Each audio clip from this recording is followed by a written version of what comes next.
अनेक प्रादेशिक पक्ष काँग्रेसमध्ये विलीन होतील। इंडियन एक्सप्रेसशी बोलताना शरद पवारांचं भाकीत राष्ट्रवादी आणि काँग्रेस एकाच विचारधारेचे पक्ष असल्याचा दावा।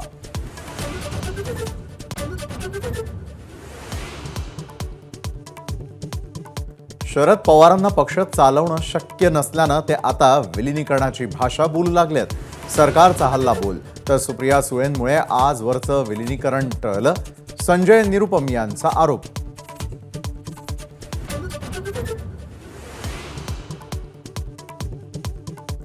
राज्यात विधान परिषदेच्या 4 जागांवर निवडणूक जाहीर।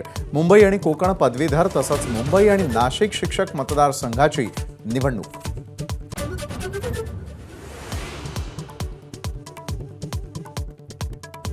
औरंगाबाद उस्मानाबाद नामांतर वादावर सरकारला मोठा दिलासा। नामांतर विरोधी याचिका हायकोर्टानं फेटाळली।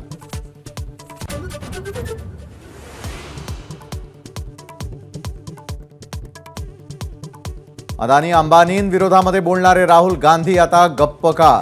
पंतप्रधान मोदींचा सवाल। दक्षिणेत मोदींचा प्रचाराचा धुरळा।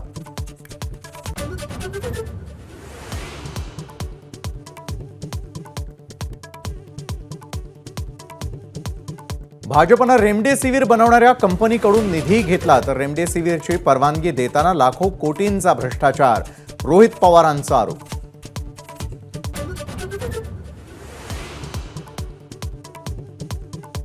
नाशिकचे महायुतीचे उमेदवार हेमंत गोडसेंनी घेतली छगन भुजबळांची भेट। प्रचार करण्याबाबत मात्र भुजबळांकडून ठोस आश्वासन नाहीच।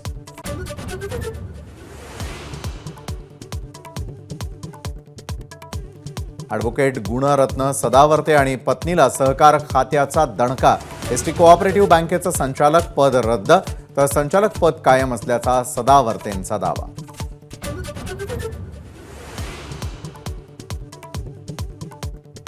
ईशान्य भारतातले लोक चीनी नागरिकांसारखे दिसतात।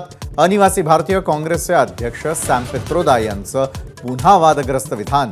अशी विधानं खपवून घेणार नाही, पंतप्रधान मोदींचा इशारा।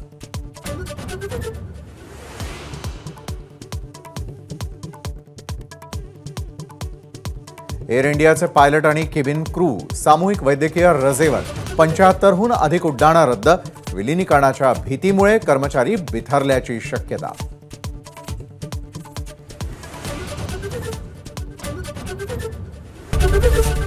एबीपी माझा, उघडा डोळे बघा नीट।